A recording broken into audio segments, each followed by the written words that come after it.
Les dirigeants de la planète se succèdent depuis hier à la tribune de l'Assemblée générale des Nations unies dans un contexte de fortes tensions internationales. Pendant près d'une semaine, quelques 150 chefs d'État et de gouvernement du monde entier vont prendre la parole lors de cette grand-messe diplomatique annuelle qui reprend en présentiel après 2 années perturbées par le Covid-19. Et c'est dans ce contexte que le professeur Faustin Archange Touadéra, président de la République centrafricaine, a pris la parole et en a appelé à une réforme profonde des Nations Unies. Il a surtout insisté sur l'élargissement du Conseil de sécurité de l'ONU, en soulignant par ailleurs le rôle trouble des médias occidentaux dans la déstabilisation de son pays, la République centrafricaine. On y revient dans quelques instants.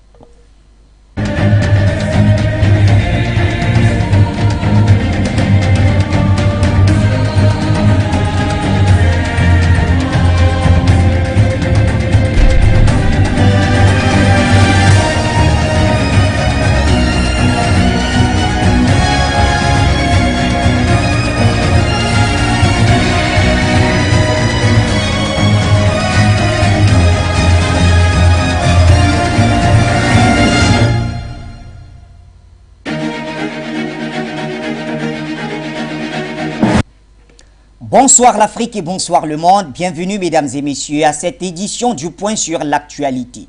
Vous êtes bien sur les antennes de Foyo Média. Vous nous suivez sur la 96.3 FM pour ceux qui sont à Douala et ses environs.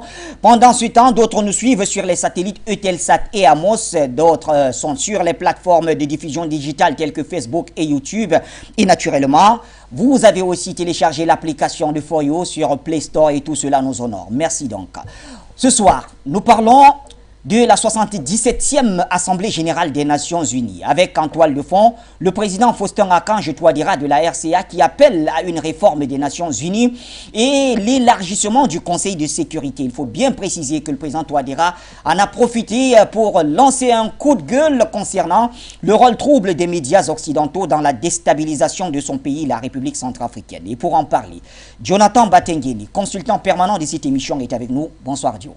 Bonsoir Bachir Maladan, bonsoir à tous les panafricanistes, les inconditionnels, vous tous qui avez fait de cette émission un moment culte du grand débat panafricaniste. Bonsoir à tous les téléspectateurs, bonsoir à tous les techniciens qui sont à pied d'œuvre pour que cette émission se passe dans de bonnes conditions, à la direction générale, aux autorités du Cameroun et bien sûr les forces de sécurité et de défense, ciment de l'unité et de l'indivisibilité de notre cher et beau pays. Merci d'être là, très cher Jonathan Batengeni. Je rappelle que nous serons rejoints au cours de cette émission par le panafricaniste patient Parfait Ndom. Mais avant, messieurs, je vais vous proposer d'écouter l'intégralité. Mais alors, l'intégralité de ce discours du président Faustin Archange Touadéra à la tribune des Nations Unies. Il a tout ou presque tout dit. En tout cas, on va l'écouter et on revient juste après. La Asamblea escuchará un discurso del excelentísimo señor Faustin Archange Touadéra, jefe de Estado de la República Centroafricana. Pido a protocolo que acompañe a su excelencia. En nombre de la Asamblea General, tengo el honor de dar la bienvenida a Naciones Unidas al excelentísimo señor Faustin Archange Touadéra, jefe de Estado de la República Centroafricana, y de invitarlo a dirigirse a la Asamblea. Merci, Monsieur le Président, Mesdames et Messieurs les chefs d'État et de gouvernement, distingués chefs de délégation, Mesdames et Messieurs. En prenant la parole au nom de la République centrafricaine à la 77e session ordinaire de l'Assemblée générale des Nations unies, je tiens d'abord à féliciter M. Saba Korossi pour sa brillante élection à la présidence de notre session. Votre parfaite connaissance de la scène internationale ainsi que vos grandes qualités personnelles sont un atout et un gage du succès de nos travaux et constituent indiscutablement un motif de fierté pour la Hongrie, votre beau pays. Je voudrais également saluer l'excellente qualité du travail abattu et les résultats obtenus par M. Abdullah Shahid au cours de la 76e session. Je réitère ma gratitude à l'endroit de M. Antonio Guterres, secrétaire général de l'ONU, pour son engagement soutenu en faveur de la paix et de la sécurité internationale et les appuis constants des Nations Unies en faveur de mon pays. Permettez-moi de rendre un vibrant hommage à Sa Majesté Elisabeth II, reine du Royaume-Uni et du Commonwealth, véritable icône de la paix, qui a su, durant ces 7 décennies de son règne, entretenir d'excellentes relations d'amitié et de coopération entre le Royaume-Uni et les pays du Commonwealth et l'Afrique, et particulièrement avec la République centrafricaine. Monsieur le Président, la 77e session de notre Assemblée, convoquée autour du thème principal « Une nouvelle ère des solutions porteuses de changement pour relever les défis interdépendants », nous offre l'occasion solennelle de nourrir la réflexion sur des défis partagés qui constituent des motifs sérieux d'inquiétude pour l'avenir de l'humanité. Plus que jamais, la question de la sécurité, de la paix, de l'environnement, de la santé entre dans une phase qui nous est critique. Cependant, les signaux d'alerte sont méprisés au profit des intérêts économiques, géopolitiques et géostratégiques. Monsieur le Président, le rôle des Nations Unies n'est-il pas de transformer le monde, de le rendre plus juste et plus sûr, et de garantir la dignité de chacun de nous, quel que soit le contexte mondial? En effet, les nombreux foyers de tension et de crise dans le monde interpellent notre conscience collective et nous renseignent par ailleurs que notre organisation est le produit d'une ère révolue.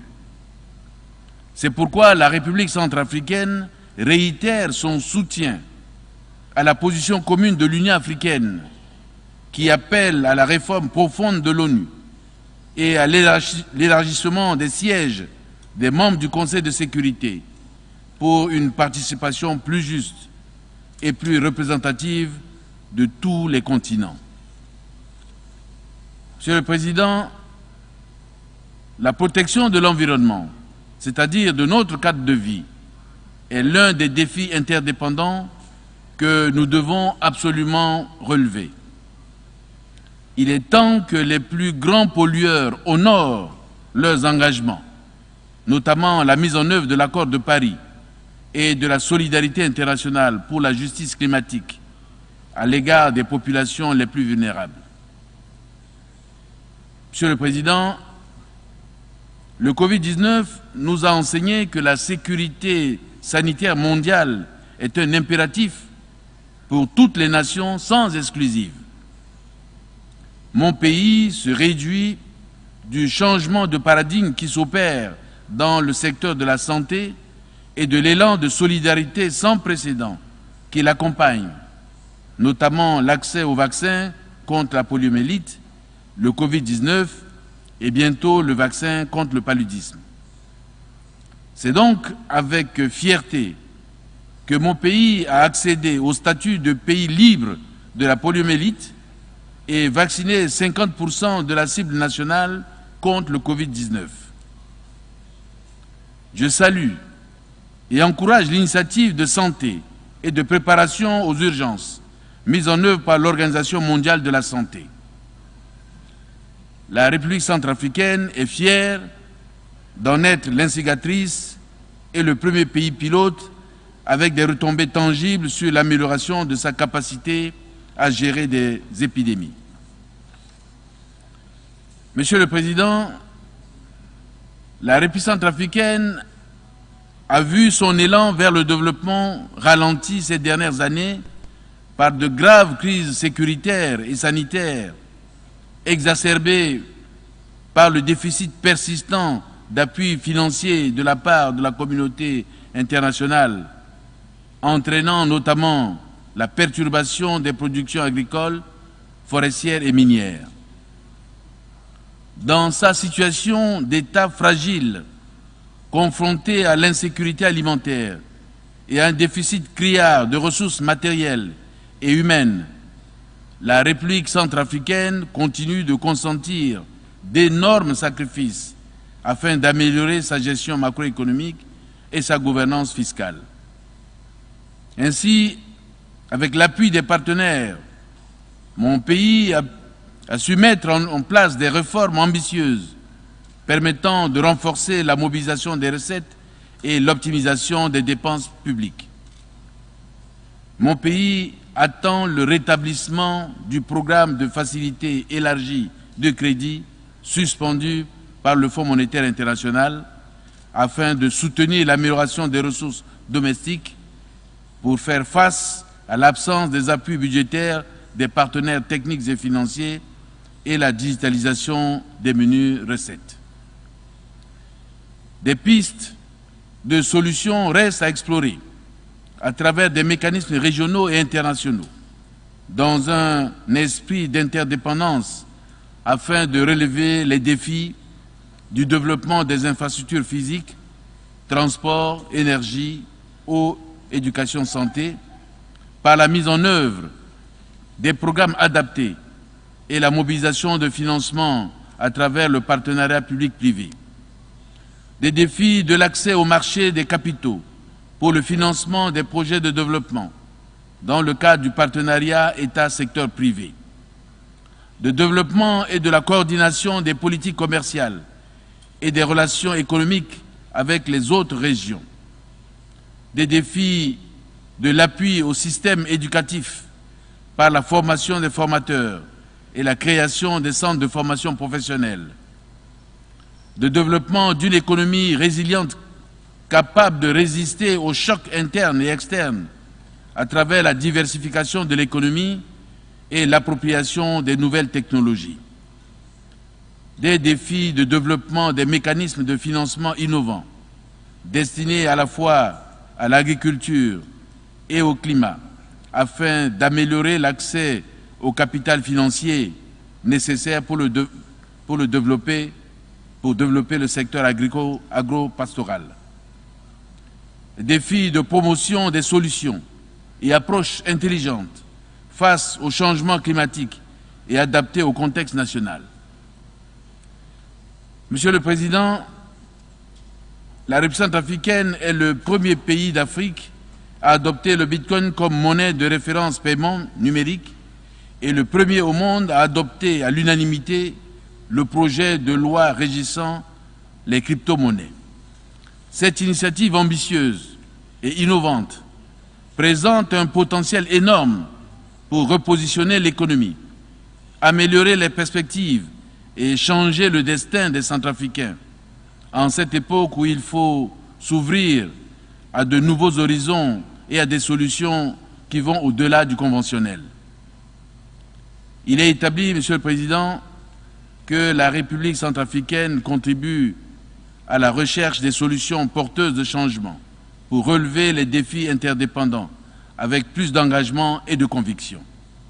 À cet égard, plusieurs réformes et initiatives courageuses ont été entreprises avec l'appui des partenaires internationaux en vue de renforcer l'état de droit et restaurer l'autorité de l'État sur toute l'étendue du territoire.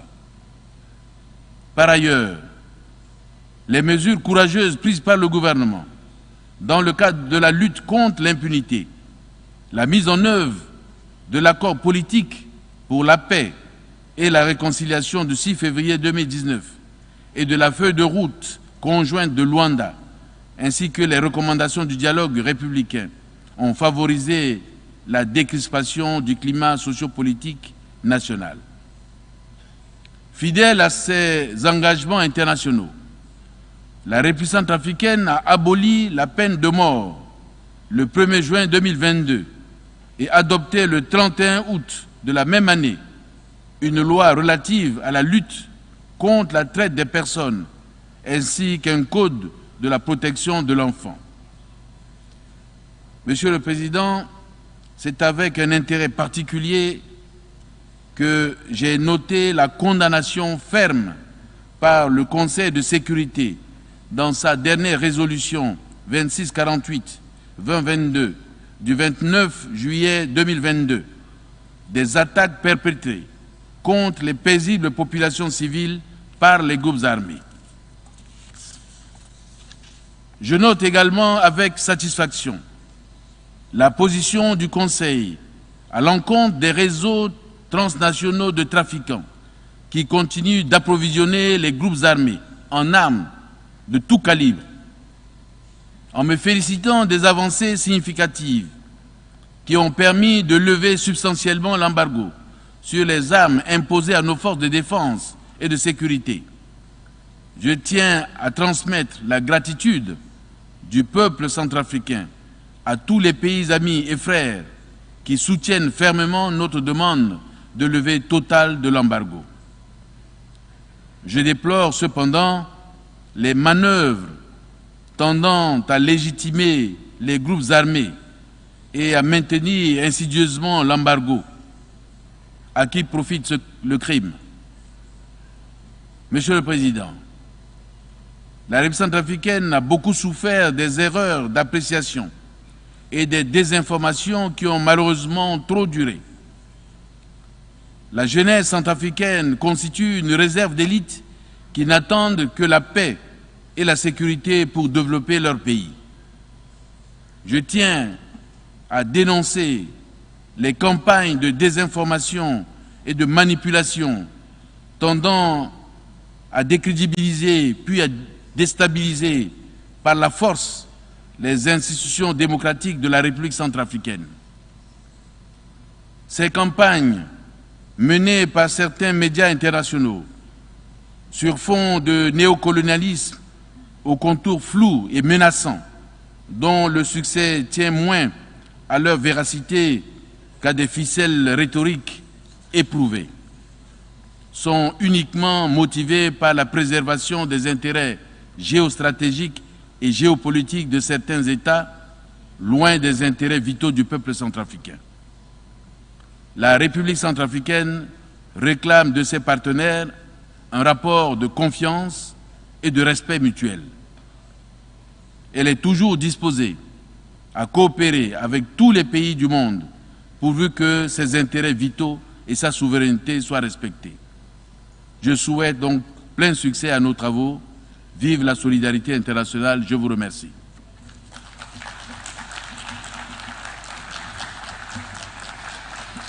En nombre de la Asamblea, deseo agradecer al jefe de Estado de la República Centroafricana la declaración que acaba de...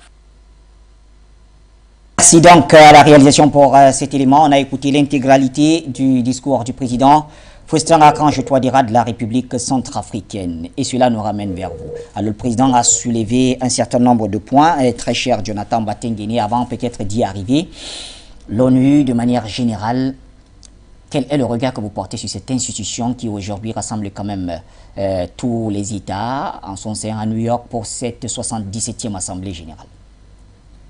L'ONU est dévoyée. L'ONU est une organisation dépassée. L'ONU est une organisation qui n'a plus de raison d'être. Même si l'ancien ordre n'est pas encore totalement ébranlé, nous essayons encore, dans le cadre de la coopération internationale, d'échanger au sein de ce cadre-là. Sinon, tous les éléments portent à croire que le système des Nations Unies est inefficace. Il est carrément inexistant dans le cadre de la résolution pacifique des conflits. Et il a un fonctionnement oligarchique qui plombe toute perspective de donner à chaque pays la possibilité de s'exprimer de façon égale, telle que le promeut la charte même des Nations Unies. L'ONU, c'est De Gaulle qui aimait à le dire, c'est un machin. C'est un machin qui permet de rémunérer des fonctionnaires internationaux, de rétribuer un ensemble de collaborateurs de la domination mondiale et qui permet surtout de justifier les politiques impérialistes des pays du bloc de l'OTAN, ce que le président Vladimir Poutine appelle l'Occident collectif. L'ONU ne représente pas les intérêts des peuples, d'autant plus que vous avez vu à une certaine époque, c'est Hugo Chavez qui était interdit. À une autre époque, c'est le président de Zimbabwe, Robert Mugabe, qui ne pouvait pas s'y présenter. Aujourd'hui, tout a été mis en œuvre pour empêcher le président Vladimir Poutine de venir s'exprimer sur cette tribune. Si c'était une organisation qui défend l'ensemble des peuples de la Terre, une organisation pour le bien de l'humanité, l'ONU n'aurait pas adopté cette posture partisane. On n'aurait pas eu cette posture qui fait que la Russie aujourd'hui se trouve en voie de marginalisation, vu qu'on ne peut pas dire qu'elle est marginalisée, mais en voie de marginalisation au niveau du Conseil de sécurité. C'est la preuve que l'ONU défend les intérêts de ceux qui l'abritent, notamment les États-Unis.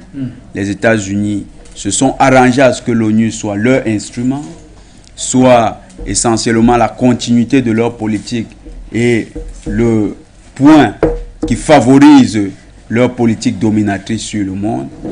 Et cette ONU-là n'a plus de raison d'être. Pour nous, les débats qui ont aujourd'hui cours au niveau international sont en train de refléter les frustrations, parce que les peuples vont venir, les présidents vont venir là exprimer un ensemble de difficultés, vont essayer de faire le bilan de leur collaboration internationale, mais vous noterez que les succès majeurs que chaque président présentera, c'est des succès qui ont été atteints dans le cadre de l'expression de leur souveraineté et non dans le cadre de la sécurité collective. Donc l'ONU a perdu toute sa pertinence. Les Nations Unies ont galvaudé, les États-Unis ont galvaudé le système des Nations Unies. La France aujourd'hui a sabordé le processus même des Nations Unies avec la plainte malienne qui est bloquée par l'Union européenne et tout le bloc de l'OTAN. Donc ça montre que l'ONU n'est pas une organisation. Quand vous le dites, je peux relancer les AG, ou plutôt l'Assemblée générale. Est-ce que ça aurait pu être l'occasion idoine pour évoquer justement la question de la plainte malienne? Puisque j'ai vu qu'il y a un sommet de la CEDEAO en parallèle à celui-là du côté de New York. Vous voyez en plus, voilà des aberrations qui se produisent. Une organisation sous-régionale qui va se réunir à New York. Est-ce que l'Afrique de l'Ouest manquerait de salles de réunion? Est-ce que les présidents n'auraient pas assez de carburant dans leurs avions pour se retrouver dans une capitale d'Afrique de l'Ouest? On y reviendra en tout cas dans les prochaines éditions, hein, il faut bien le dire là sur la question malienne. C'était juste les Maliens poseront la question. Oui. Et c'est ce que nous disions. Vous verrez des présidents venir poser leur frustration vis-à-vis du système des Nations Unies. Vous avez suivi tout à l'heure le président Touadéra qui est revenu sur un élément. Il est revenu sur la question de l'embargo. Oui. C'est les frustrations que les pays ont reçues de la part des Nations Unies. Et c'est ce qui va se faire. Ça se fait sous forme de griefs, dans des discours assez bien fournis diplomatiquement, avec de belles tournures qui permettent de poser de façon douce ces frustrations-là. Mais toujours est-il que ce sont des frustrations. Les Maliens vont le faire. Vous avez suivi, par exemple, le président français, quand il est arrivé, lui s'exprimait plutôt il fustigeait la Russie, il essayait de poser un ensemble de récriminations contre la Russie. Donc c'est un espace d'affrontement, mais où l'ensemble des pays ne peuvent pas discuter véritablement à trouver des solutions. Il faut penser une nouvelle organisation. L'ONU est dépassée, l'ONU est surannée, l'ONU n'a jamais pu parvenir aux objectifs de Yalta en 1944. L'ONU est encore restée au seuil de sa naissance. L'ONU est au seuil des attentes qu'elle suscitait. Et les présidents, malheureusement, pendant 77 ans, Ce qu'on fait là-bas, c'est venir simplement produire des discours. Une réunion des chefs d'État, comme vous le dites très souvent. Accueillons Patient Parfait d'Homme. Donc, Patient Parfait d'Homme, bien le bonsoir. Merci d'être avec nous. Je vous avais déjà annoncé du côté de nos téléspectateurs. Vous y êtes et le président Touadéra parlait à votre arrivée. Et il insiste sur la réforme des Nations Unies. Comprenez-vous cet appel du président Touadéra? Bonsoir à tout le monde. Merci pour cette invitation. Évidemment, je m'excuse pour le léger retard, c'est pas grave. Écoutez, je pense qu'il faut qu'on mette le pied dans le plat et qu'on dise sincèrement que les Nations Unies, dans sa formule actuelle, dans sa situation actuelle, ne peut plus répondre, n'est-ce pas, aux aspirations au fond des peuples qui se battent pour essayer de trouver de meilleures conditions qui leur permettent eux aussi de pouvoir évoluer décemment dans cet univers qui est devenu extrêmement compliqué, violent et avec tout ce que nous voyons comme arbitraire, mais surtout tentative de la part des dominants du moment de continuer d'imposer leurs normes, leurs visions, leurs lois, le cap qui est le leur pour justement maintenir le monde dans ce paradigme qui est complètement dépassé au vu des évolutions sur le plan sociologique, sur le plan économique, sur le plan culturel que notre planète connaît aujourd'hui. Je pense que c'est l'incapacité de l'ONU à imposer vraiment ce sacré-saint principe qui est bien contenu dans sa charte, le droit du peuple à disposer d'eux-mêmes, qui rend aujourd'hui caduque complètement l'autorité même morale de l'ONU à continuer à régenter l'ensemble de la planète sur le plan diplomatique, sur le plan institutionnel, sur le plan de l'organisation de ce qu'on peut appeler vulgairement le vivre ensemble entre les États.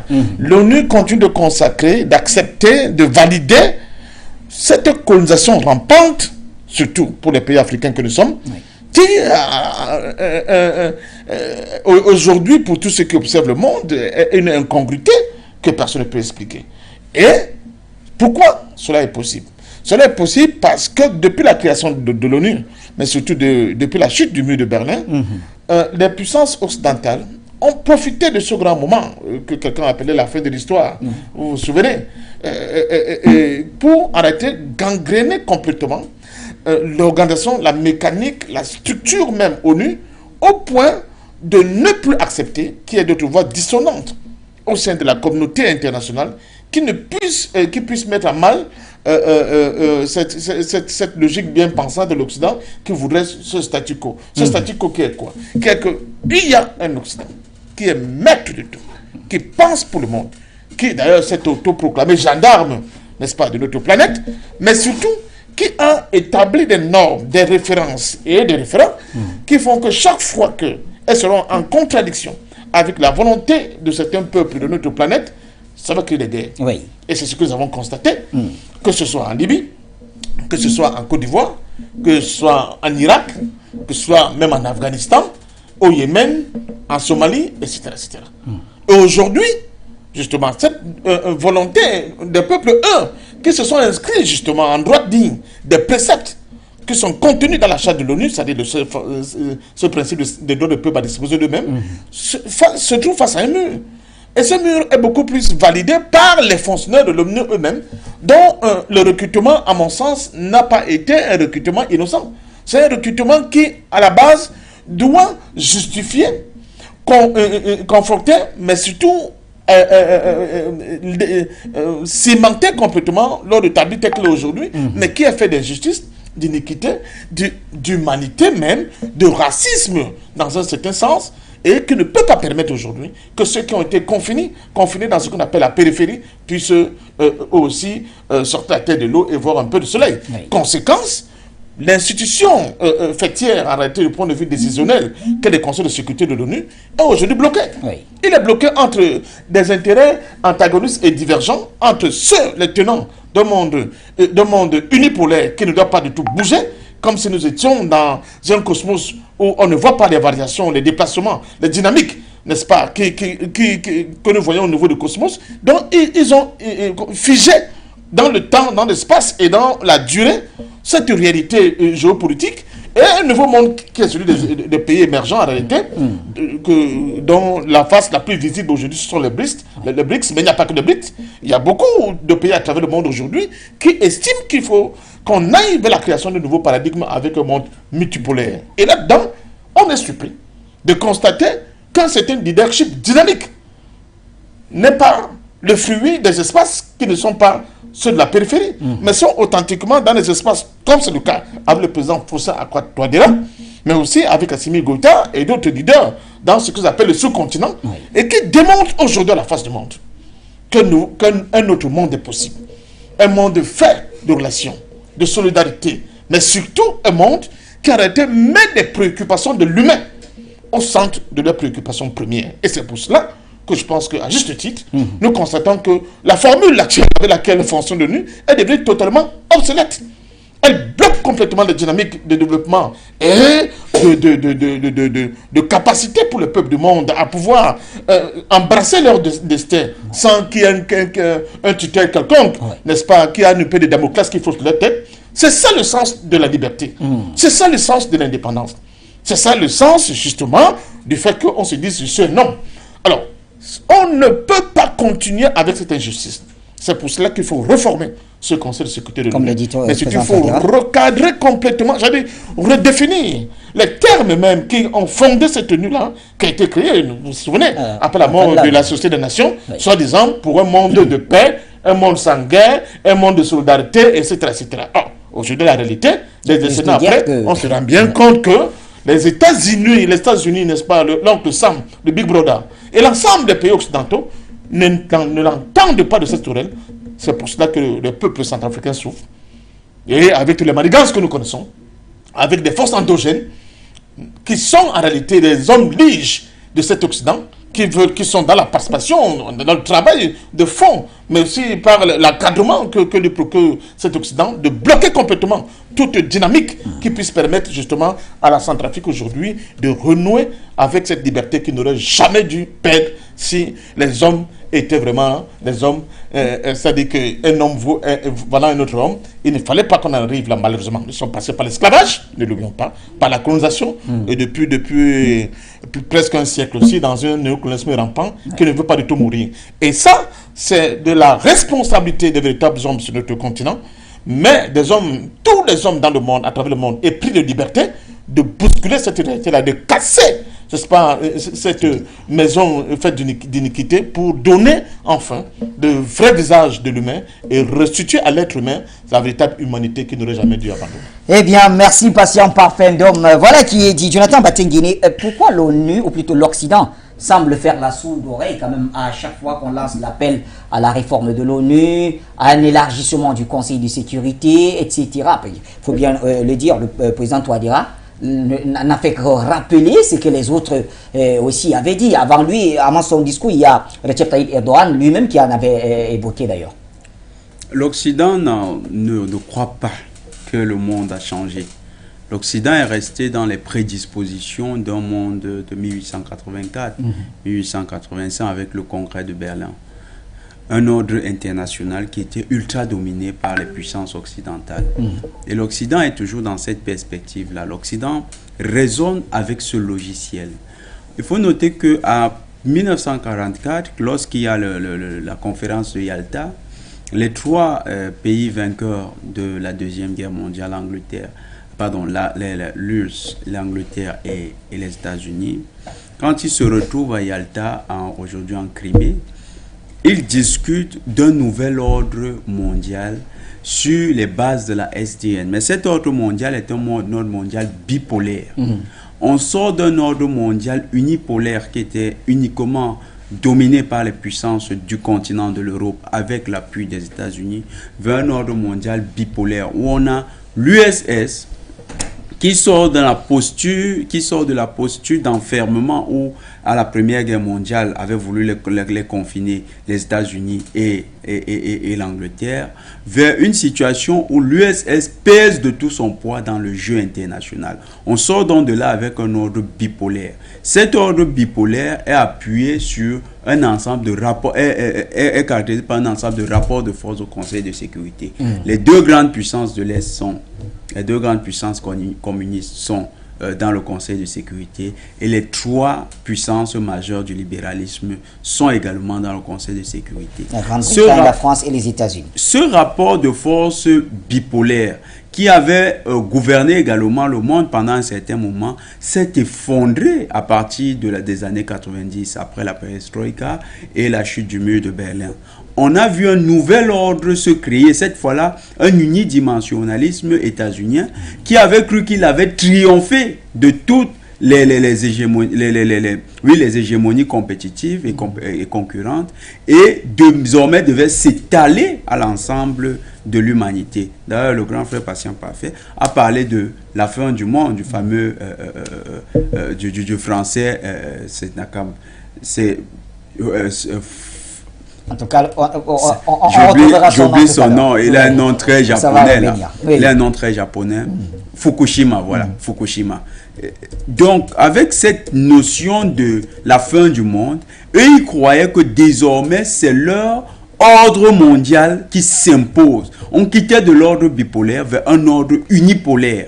On revenait à un ordre unipolaire, exactement ce qui se passait Fukuyama. À la fin, Fukuyama, à la fin du 19e et début du 20e siècle. On revenait à l'ordre unipolaire. Et l'Occident, dans cet ordre unipolaire, suivait le discours de Macron de 2019 devant les diplomates. Il dit l'époque où l'Occident avait l'impression qu'on dominait le monde, où les choses étaient acquises naturellement, c'est révolu.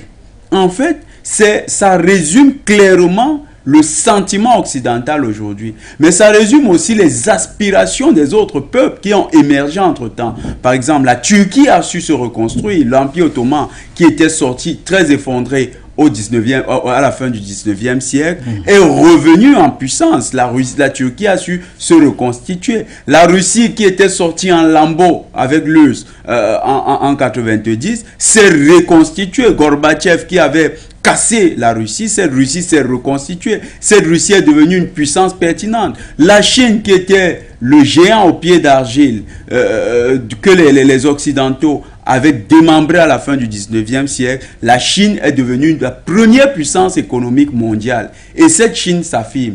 L'Afrique qui avait été dépecée à partir du 16e siècle, l'Afrique qui a été dépecée, cette Afrique s'est réveillée. Cette Afrique a maintenant plusieurs pôles. Tout à l'heure, Léné a parlé de, par exemple, le Mali, du Centrafrique. On peut aussi parler de l'Algérie, du Cameroun, du Nigeria. Un ensemble de puissances se sont développées sur le continent et ça fait que de nouveaux acteurs pertinents émergent. Mais ceci aussi se passe dans un cadre où l'ancienne hégémonie, l'ordre unipolaire qui a terminé le 20e siècle et qui a amorcé le début du 21e siècle, a montré ses limites du point de vue de sa domination. Ces limites, c'était, par exemple, dans l'idéologie des droits de l'homme, ils n'ont pas été exemplaires. Cet ordre mondial n'a pas été exemplaire. On parle des pays du bloc de l'Occident collectif.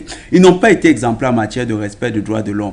Ils avaient une politique à géométrie variable dans la perception et le respect des droits de l'homme. On peut respecter les droits de l'homme sur leur territoire, mais pas sur les territoires de ceux qu'ils considéraient comme leur colonie. Ils ont montré également qu'ils ne sont pas aptes à garantir la sécurité collective. Plutôt, ils utilisaient la violence pour justifier les situations d'occupation de certains territoires. Ça a été par exemple le but du terrorisme. Et quand toutes ces faiblesses ont pu être éventrées, ont pu être mises à jour, ça fait que les peuples qui veulent se libérer de cet ordre mondial veulent reconstruire quelque chose de nouveau. Et eux qui avaient conçu leur puissance sur cette hégémonie ne veulent pas lâcher prise. Donc c'est ça qui explique que les pays d'Occident ne veulent même pas comprendre le discours des autres peuples qui aspirent à quelque chose de nouveau. Ils savent que dans l'ancien monde, dans l'ordre unipolaire qu'ils avaient constitué, ils étaient les plus grands gagnants. Et puisque la philosophie qui guide le libéralisme, c'est l'intérêt matérialiste, ils ne sont pas prêts à lâcher cet intérêt. Merci Jonathan Batengene. Patient Parfait d'homme, autre aspect de cette déclaration, de ce discours, j'allais dire, du président Faustin Archange Touadéra, le chef d'État centrafricain a fustigé, sinon il s'est senti un peu désolé de l'attitude de certains médias occidentaux, notamment dans leur rôle de désinformation et de manipulation, je le cite, tendant à décrédibiliser puis à déstabiliser les institutions démocratiques de la République centrafricaine. Comment vous réagissez à cette partie, notamment du discours du président? Mais je pense que nous sommes en guerre. Ceux qui ne l'avaient pas compris depuis qu'on le dit depuis plus d'une décennie, de plus en plus, ça devient une évidence. Nous sommes évidemment en guerre. Et cette guerre-là prend des formes variées et multiformes. Et l'un des champs de bataille les plus féroces aujourd'hui sur le plan mondial, c'est le champ médiatique.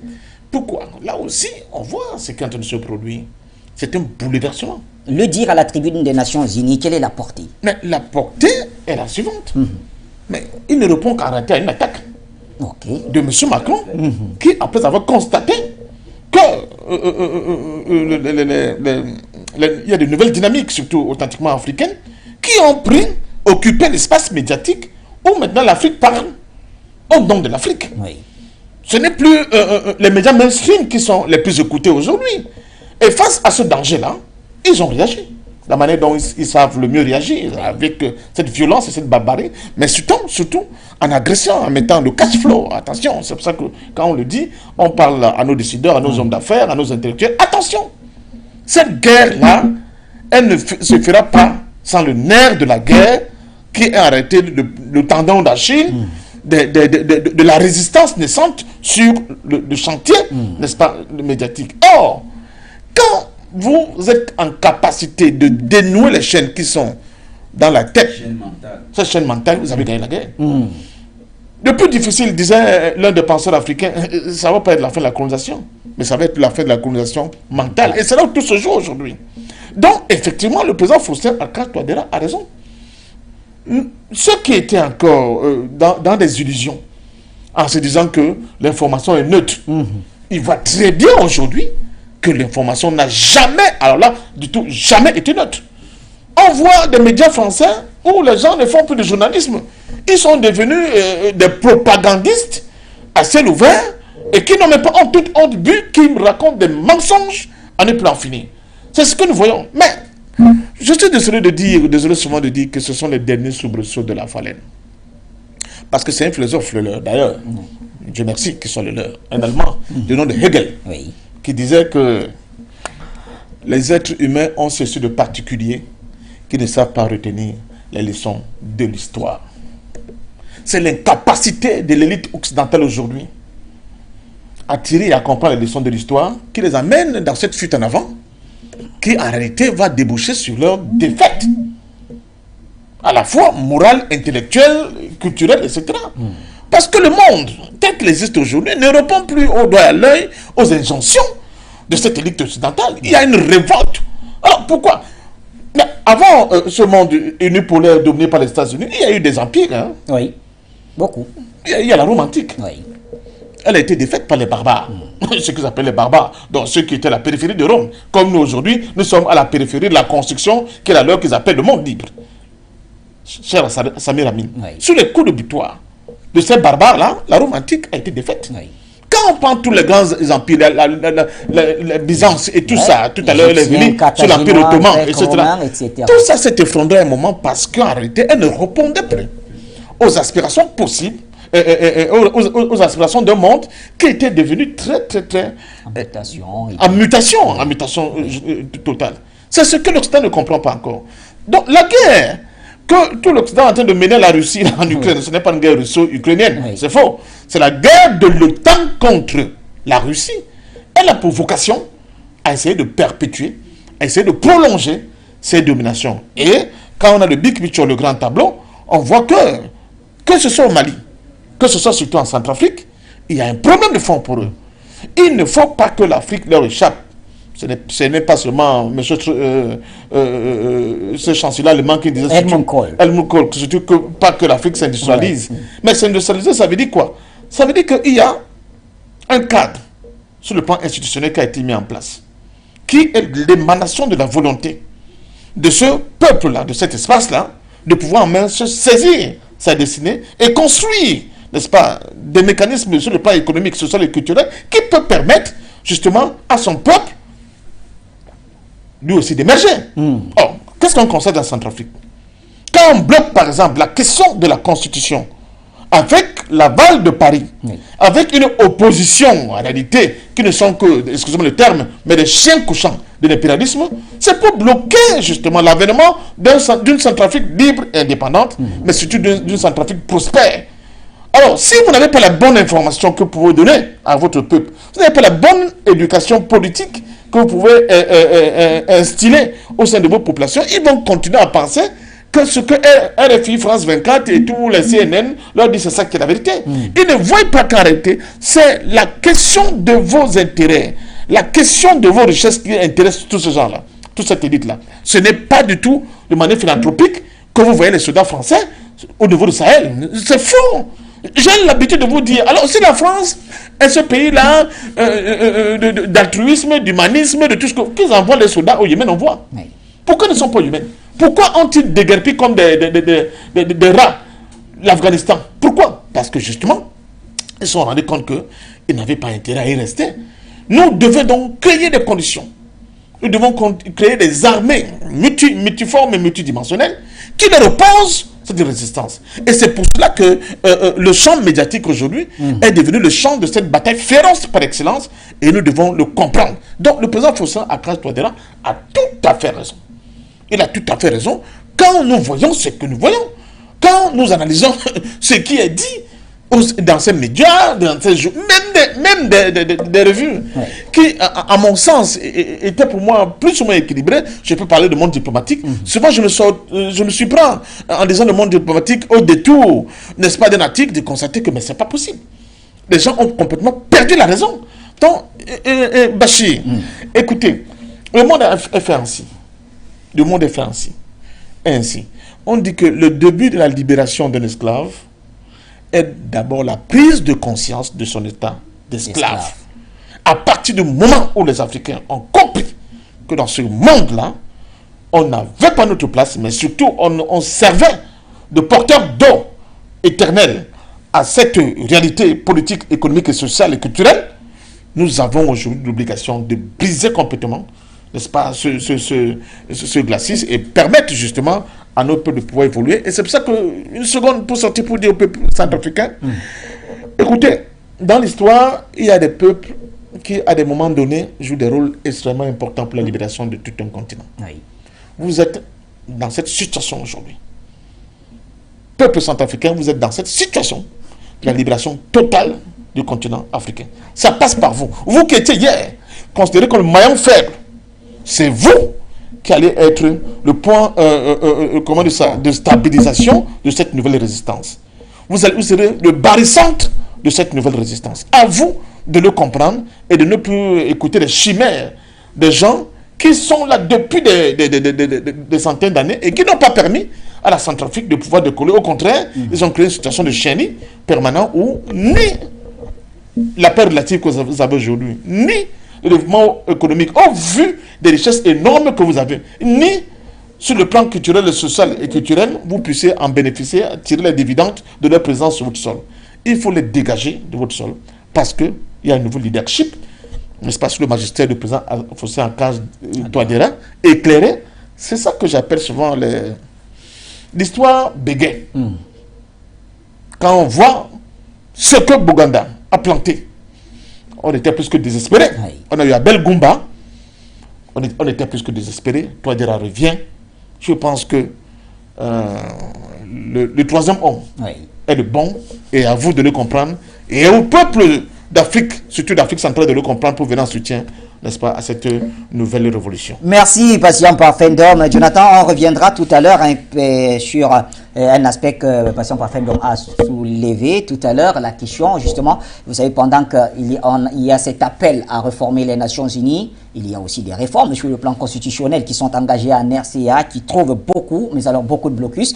On y reviendra tout à l'heure, monsieur. Donnons la parole à nos téléspectateurs. Alors, j'en vois deux ici. Je vois Gallo Célie, je vois Lamine Diop. Nous commençons par qui? Lamine Diop. Bonsoir, Lamine.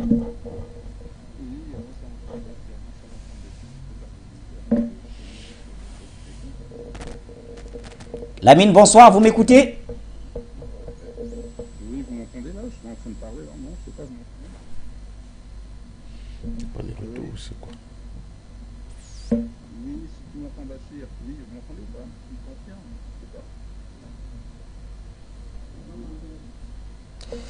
Alors, on n'arrive pas à bien écouter Lamine Diop.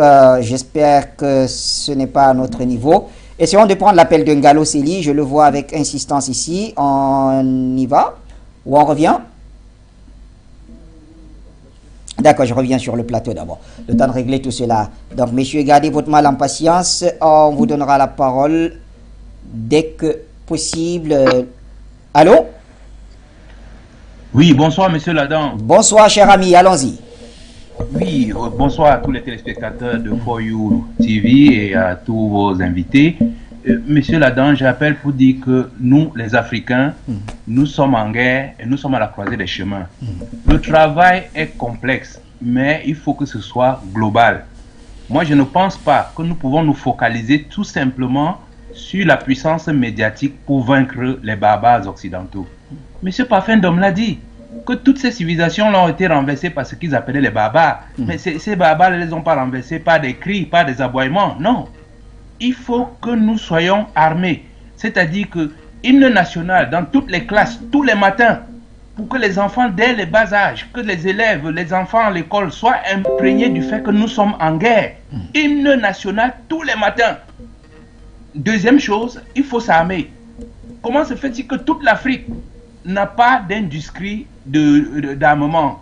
On a nos chefs d'État qui vont crier tout le temps mendiant la paix. On ne mendie pas la paix. C'est la même chose par rapport à cette participation au Conseil de sécurité que nous demandons tous les ans. Mais ça veut dire quoi ça? Je vous assure que si les chefs d'État africains, lors d'une réunion de l'Union africaine, envoient un message à l'ONU pour leur dire que si au prochain rassemblement de l'ONU, nous n'avons pas 2 sièges, nous ne viendrons pas. Ils vont s'exécuter. C'est une question de rapport de force. L'Afrique est le continent qui a le plus de pays. Comment se fait-il que nous n'avons pas aucun représentant au Conseil? Et même pour se plaindre, il faut que c'est la France qui écrive pour nous. Mais vous voyez à quel point nos chefs d'État nous ont mis. Ce n'est pas la faute de la France, c'est la faute de nos chefs d'État. Monsieur Goïta l'a démontré. Il a porté plainte. Tant que cette histoire ne sera pas jugée, la plainte va rester à l'ONU. Et ils vont juger ça un jour. Jusqu'à ce qu'ils comprennent que la situation est compliquée. Deuxième chose, décolonisation des mentalités. Je ne comprends pas pourquoi on nous dit que pour créer une monnaie, il faut la reposer sur l'or ou adosser sur une autre monnaie. Mais ceux qui ont créé la monnaie pour la première fois, ils ont adossé ça sur qui? Nous n'avons pas... Il faut décoloniser nos esprits. Nous ne pouvons pas faire du journalisme en nous appuyant sur l'AFP, l'agence française. Non, créons l'agence africaine ou panafricaine de la presse pour filtrer l'information, comme le disait M. Batengene, que comment dire, que c'est un combat. Les médias font partie des armes. Donc, il faut les utiliser. Ça, on a parlé de la monnaie, on a parlé du journalisme. On peut aller également sur l'aspect militaire. Pourquoi on forme des ingénieurs et on ne peut même pas fabriquer même un catapulte? Mais ça n'a pas de sens. Vous fabriquez une arme en Afrique, on vous arrête, on vous crête le terroriste. Ici au Cameroun, si vous fabriquez une arme, vous prenez 20 ans de prison. Mais dans d'autres pays, une entreprise vous récupère et vous produisez une arme qui va servir au pays. Il faut vraiment, la décolonisation de nos mentalités est très très importante. Moi j'ai vu dernièrement, on passait sur tous les médias que les investissements français ont diminué, sont passés de 70 à 40% au Cameroun. Mais il n'y a jamais eu d'investissement français au Cameroun. Jamais. Ils prennent tout au Cameroun. Leurs bénéfices se sont multipliés par 100, puisqu'ils prennent tout. Qu'est-ce que sont ces chiffres que nous prenons comme ça, comme des répétiteurs, et nous venons balancer ça aux téléspectateurs? Ce n'est pas bon. La France prend tout dans nos pays. J'ai regardé le classement des investissements de la France en Afrique. Les 10 premiers pays où la France a investi, il n'y a aucun pays francophone. C'est l'Afrique du Sud, c'est l'Algérie, c'est le Maroc, c'est le Nigeria, c'est le Ghana. Il n'y a aucun pays francophone. Merci infiniment pour la contribution. Ça a été un tout petit peu long, mais c'est pas grave, tout ce que vous disiez. Excusez-moi, monsieur Ladan. D'accord, merci. Très bonne journée. Lamine Diop nous appelle et je vois Zerfel également. On va essayer d'être bref pour permettre à d'autres également de s'exprimer. Lamine, bonsoir, cher ami.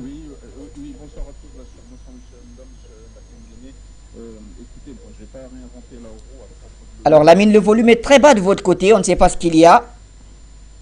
Bah là, pourtant, vous m'entendez parce que justement, sais pas, j'ai tout le réseau qu'il faut. Je sais pas, vous m'entendez ou pas? Le retour audio n'est pas bon avec Lamine. Essayons avec Zerfel pour voir ce que ça donne. Zerfel, bonsoir. Ok, bonsoir Bachir. Bonsoir. Voilà, là c'est mieux. Bonsoir Jonathan. Disons, mon frère, en fin d'homme, je te dis bien des choses parce que quand tu es sur le plateau, je me réjouis très de t'écouter. Et maintenant, moi, je voulais tout simplement, le frère vient de dire tout à l'heure qu'on n'est pas capable d'enseigner ce genre de trucs dans les écoles, l'hymne national, la chose à faire des armes. Regardez d'abord ce qu'est la monnaie. Quel pays africain aujourd'hui qui a le courage de dire qu'il va... C'est pas tout récemment là, quelque chose dans Centrafrique en train de s'adopter, ils se sont fait Bitcoin. Sinon, quel pays africain qui a levé le doigt pour dire que nous on crée notre monnaie, pour dire que nous on va fabriquer des armes? Des gens peureux comme ça, qui ne sont même pas capables. Comment dire, parce qu'eux, ils défendent leurs choses, comment dire, leurs titres comme on les a donnés dans les chars de choses des Français. Donc, ils ne sont même pas prêts pour dire qu'ils vont créer des armes pour défendre l'Afrique. Parce que ceux qui vont défendre l'Afrique aujourd'hui, là, ce sont eux qui viennent doucement comme le Koïta et ainsi de suite, et comme le professeur, comment dirais-je, centrafricain qui vient de parler tout à l'heure à l'ONU. Ce sont des gens comme ça. Mais on les compte au bout de doigts. On a déjà 1, 2. Attends, l'Afrique a 54 pays. Et puis on voit seulement 2 personnes qui se sont levées pour dire qu'eux, ils ne veulent plus. Et les autres, qu'est-ce qu'ils attendent? Qu'est-ce qu'ils attendent? Alors quand on est là en train de... Moi, je ne suis pas dans les discours d'espoir là. Moi, on veut des choses concrètes. Parce que ça dit que, comment dire, la monnaie aujourd'hui, les pays qui veulent faire leur monnaie aujourd'hui, qui tapent leur monnaie rapidement. Celui qui veut faire, comment dire, avoir des armes aujourd'hui, qui crée l'usine de ces choses-là. Mais quand on est dans les discours, ouais, on va faire ça, on va faire ça. À quel moment nous allons asseoir et puis créer une usine des choses d'armement? À quel moment? Ou dans les discours? Mais disons, il faut qu'on arrête un peu. Parce que ceux qui veulent faire aujourd'hui, moi je les connais, c'est le Mali, c'est Centrafrique, ainsi de suite. Mais, et les autres? Et il faut bien les accompagner. Merci, cher ami Zerfel, pour la contribution. Peter Brown nous appelle depuis l'Écosse. Bonsoir, Peter. Bonsoir, M. Bachir. Thank you so much, call center. Et puis, bonsoir à vos invités, Jonathan et M. Pafedlon. Je vais donner mon petit point de vue et très bref pour ne pas prendre le temps. Vous savez, il se passe des choses très intéressantes ici en Europe, c'est-à-dire qu'il y a une grande panique qui est en train d'habiter les Européens avec la manette des États-Unis qui se réjouissent de s'aimer le peur sur le continent européen pour qu'eux, ils fassent confiance aux États-Unis d'Amérique. Et comme ça, on va se retrouver dans le second plan Marshall, comme en 1945. Voilà en fait l'objectif économique. Pour revenir sur le thématique, M. Touadéra a été très courageux quand il a exposé cette solution, ce qui est très juste, et que l'Iran a aussi énuméré sur les plateaux, sur les Nations Unies. Mais je crois que la crainte aujourd'hui des États-Unis, je ne parle pas de l'Europe parce qu'eux, ils sont déjà wave, mais la crainte des États-Unis, c'est de voir le third world, vous comprenez?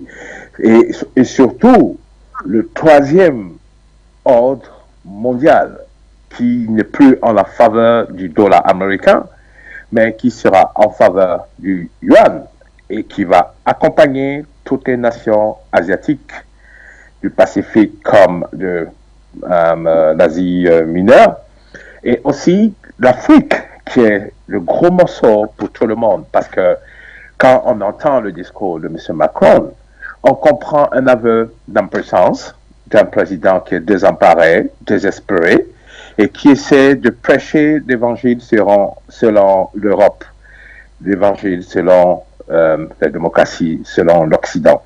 Sachant que c'est peine perdue parce que personne n'écoute aujourd'hui ce genre de paroles, c'est passé de mode ça. Donc, il est important, ça c'est ma conviction personnelle, que l'ONU soit dissoute totalement. Et puis j'avais une imagination que le siège de l'ONU prochain doit être en Afrique. Et je pense que ce serait plus facile Il n'y aura pas une puissance européenne ou une puissance américaine qui va contenir l'ONU, mais il y aura une future puissance internationale qu'on appelle Africa Continent. Je vais m'arrêter ici. Merci beaucoup. Bye. Très cher Peter Brown pour la contribution. Revenons sur le plateau, messieurs. Certainement, ce sera le dernier tour de table, mais on a le temps de parole, rassurez-vous. Je voudrais qu'on revienne un tout petit peu dans la Centrafrique profonde elle-même. Au-delà de ce qui se passe aux Nations Unies, la vie ne s'est pas arrêtée en RCA, puisque le vendredi, dans 2 jours, donc 23 septembre, à 11h exactement, dans la salle d'audience de la Cour de cassation au Palais de Justice, la Cour constitutionnelle va donner son verdict quant aux différentes requêtes en annulation du décret de président de la République introduite par l'opposition, très cher Jonathan Batingene. Comment est-ce que vous analysez cette situation quand même? L'opposition de plus en plus proche de la Cour constitutionnelle. Il y a, vous savez, les endocolons, ils fonctionnent comme une meute. Et généralement, ils sont bien introduits dans les cercles du pouvoir. C'est malheureusement ce qui fait la complexité du problème africain quand on parle des luttes de libération. Vous n'avez pas des acteurs qui sont isolés, vous avez des acteurs qui évoluent en réseau et qui sont bien coordonnés par les services extérieurs. Ce qui va se faire vendredi, c'est l'avenir de la Centrafrique qui sera entre les mains de personnes qui n'ont peut-être pas vraiment à cœur la Centrafrique. Pourquoi nous disons peut-être? Parce que il peut finalement se trouver parmi eux des individus qui vont par 2 fois réfléchir et se dire il faut donner à notre pays une chance. Mais quand on regarde les parcours et qu'on regarde les affinités, tout porte à croire que c'est des gens qui préfèrent se vendre à l'étranger et ne gardent pas de leur pays une haute estime. Oui. Vous savez, la Centrafrique, c'est quand même le pays qui a subi les plus lourds drames en Afrique centrale, en matière de guerre, en matière de pillage, en matière de vol des ressources par les puissances étrangères, notamment la France. Et ceci s'est toujours fait avec le concours des natifs, des fils de la Centrafrique. Malheureusement, quand ces derniers ont participé à cela, c'était au bénéfice d'un enrichissement individuel. Et c'est devenu comme une mode, une manière de faire pour beaucoup de Centrafricains. Nous craignons que cette vision qui est nombriliste, qui est exactement celle qui est prônée par le libéralisme et l'individualisme à outrance qui s'y développe, que les Centrafricains finissent encore par sombrer dans ce type de situation et vont entraîner leur pays dans le même chaos.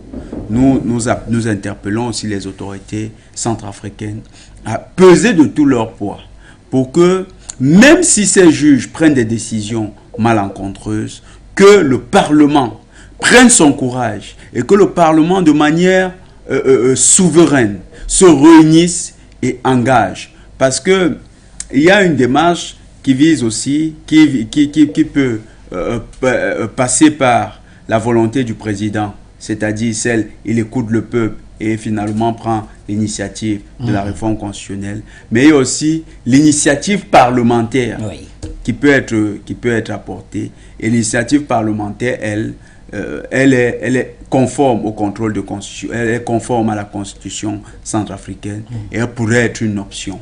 Nous avons confiance que vendredi, c'est une partie de l'avenir de la Centrafrique qui se jouera. Ce n'est pas tout l'avenir de la Centrafrique. Mais pour ceux qui vont décider, il faut que le peuple se réunisse parce que dans des moments aussi importants, le peuple ne doit pas être absent.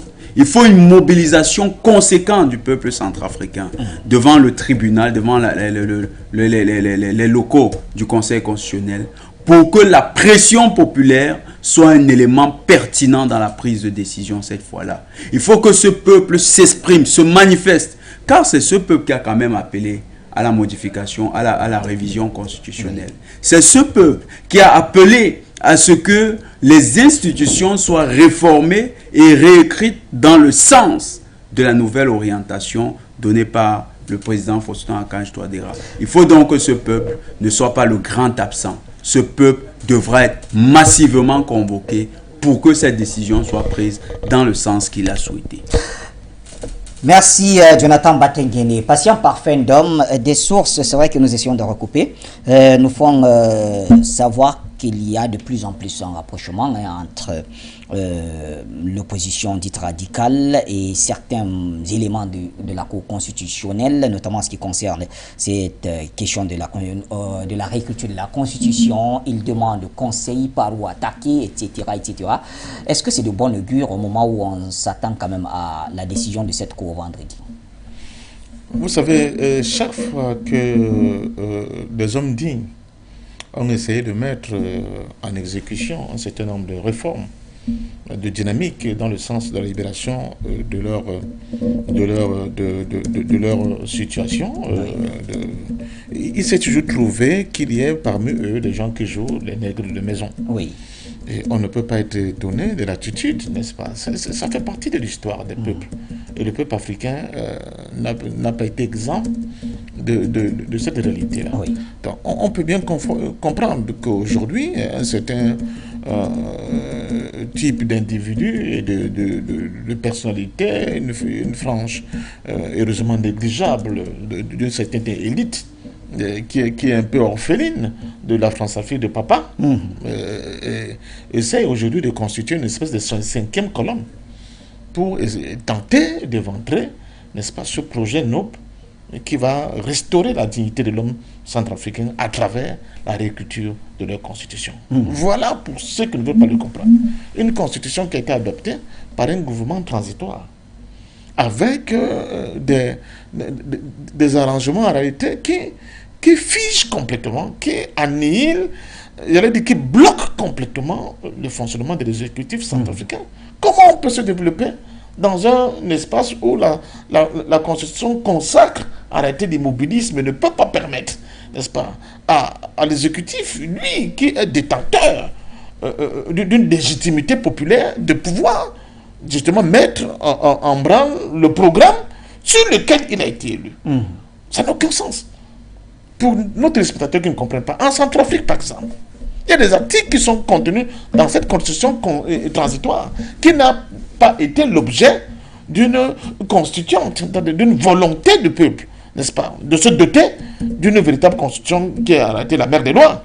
Mais c'est dans ce pays-là où vous trouvez, on vous dit par exemple, si le chef de l'État essaye de négocier avec des investisseurs pour leur octroyer une possibilité d'investir dans le domaine, dans un secteur minier quelconque, cette décision-là ne peut être valide que si son propre ministre, que lui l'a nommé, contresigne cet acte. Mais vraiment, c'est de jamais vu. C'est du jamais vu. Ça, comment on dit ça? On dit que la réalité a dépassé la fiction. Oui. C'est la première fois qu'on entend des hérésies pareilles dans une soi-disant constitution. Alors, pourquoi les gens bloquent justement qu'on puisse aller vers la réécriture de cette constitution? Les gens bloquent parce qu'il faut maintenir le Centrafrique dans sa situation de dépendance éternelle vis-à-vis, un, des puissances occidentales, deux, des bailleurs de fonds, mais surtout d'un certain lobby qui a fait de la Centrafrique cet espace de no man's land où on vient piller à bouche que veux-tu, privatiser les forêts, prendre les minéraux par le truchement des forces armées étrangères qui justifient justement leur présence en Centrafrique par cette situation de cet État qui est complètement failli. Et pour eux, ils ont des positions de privilège qui les permet, pour un certain nombre d'entre eux, de continuer à vivre dans un confort. Et malheureusement, ils pensent que c'est un confort, mais en réalité, c'est un véritable prison. Et nonobstant, ou bien se foutant carrément de la vie de la frange majoritaire de leurs compatriotes. Ce sont des hommes liges, ce sont des contre-maîtres des intérêts étrangers, et c'est ça qui explique cette démarche de ces avocats de l'opposition, entre guillemets, qui se retrouvent dans les séances de travail avec la Cour constitutionnelle pour leur demander quels sont les éléments de droit qu'on peut utiliser pour essayer de rejeter cette proposition, n'est-ce pas, de la constituante qui a été... il faut aussi parler de cette constituante. Oui. On a vu que pour une première fois, au niveau de la Centrafrique, presque toutes les couches de la population sont représentées au niveau de cette réflexion, à travers cette constitution. Oui. Puisque presque tous les corps de métier sont représentés. En réalité, c'est le peuple centrafricain, dans ses différents démembrements, qui va s'asseoir pour réfléchir sur la question de cette mer qu'elle doit se doter. Et mieux, à la fin, cette réflexion, cette proposition qui sortira de là, sera sanctionnée par un vote référendaire. On parle de démocratie, mais c'est entre ce mécanisme-là, entre ce cheminement, ce parcours qui doit aboutir à ce vote référendaire, et le fait que 2 ou 3 individus se sont assis dans leur chambre et ont concocté un truc qui a été validé par un gouvernement lui-même transitoire. Mais quand même, on peut tout dire, mais là je crois qu'on est en face d'un gros problème. Et vous allez vous rendre compte que les pays occidentaux et la France va soutenir la démarche, n'est-ce pas, de ce sabordeur de la tentative de la Centrafrique pour récupérer sa souveraineté et son autonomie. C'est ça, malheureusement, le drame de l'Afrique. Et tout à l'heure, je pense que notre ami, je crois, Raphaël, qui intervenait, c'est vrai. Donc, quand nous disons que l'un des espaces de cette guerre que nous menons est l'espace médiatique, j'insiste, ce n'est pas le seul espace, mais vous ne pouvez pas abandonner cet espace médiatique qui formate les esprits. N'est-ce pas, aux Occidentaux. Il faut commencer par là. Maintenant, évidemment, je veux dire que la résistance doit être multiple et variée. Elle doit être au niveau de la refondation de notre école. Il faut penser à éduquer nos enfants autrement, sur le plan d'essayer de muscler, de rendre un peu plus dynamique notre résistance sur le plan militaire, par une meilleure organisation. Nous devons, sur le plan culturel, j'aime à le dire, même au niveau de la fine crème de notre intelligentsia, que l'information soit aussi un peu enrobée par le savoir ancestral de nos confréries. Parce que sinon ça va être la Rose-Croix, la franc-maçonnerie et tout ce que nous savons, que les confréries africaines reprennent du service et qu'ils accompagnent, n'est-ce pas, la nouvelle intelligentsia dans la restructuration de leur vision du monde, mais surtout de leur donner des moyens, effectivement, pour, en domestiquant la science, comprendre que la science première a été la nôtre et que celle-là est mise en valeur. Les gens nous parlent, par exemple, je te prends les jeux de stratégie. On nous dit, les échecs, c'est ce qu'il y a de mieux. Je finis de là. Mais le jeu qu'on vous appelez le Songo, nous sommes ambassadeurs de l'Indira, tous les grands stratèges du monde aujourd'hui vous disent que c'est le jeu le plus complexe et le plus abouti. Mais nous l'avons abandonné. Parce que tout le monde veut jouer, je sais. Donc c'est pour dire que vraiment nous avons intérêt à remuer ce que nos ancêtres ont produit de plus fondamental pour pouvoir nous libérer. Et en ça, je dis au peuple centrafricain, n'acceptez pas que le statu quo soit maintenu. Allez vers la réécriture de votre constitution pour qu'elle soit authentique et vous donne la force nécessaire pour enchaîner avec les autres réformes importantes. Bien sûr, le président Touadéra l'a d'ailleurs souligné dans le discours qui mettait en place le jour de la présentation de cette équipe, cette cinquantaine de personnes chargées de rédiger la nouvelle constitution. Il a rappelé, prenez en compte nos us et coutumes, très important. Il l'a dit, faisant cher patient parfait. Donc, et juste pour un rappel à nos téléspectateurs, puisqu'ils aiment aussi lire, à chaque fois que vous parlez d'un livre, on me dit, on trouve ça où? Eh bien, c'est La fin de l'histoire et le dernier homme, par Francis Fukuyama. Oui, c'est ce qui a été, voilà, La fin de l'histoire et le dernier homme. Donc, je crois avoir répondu à la question de cette... Une vraie connerie, ce livre. Voilà. Merci à vous. Merci, Joe. Merci à Patient Parfait d'Homme, Yannick Song, Guidjol et à toute l'équipe qui nous a aidé dans la préparation et la production de cette autre édition du Point sur l'actualité. Juste après nous, le journal avec Cassandra Madone Begoudi.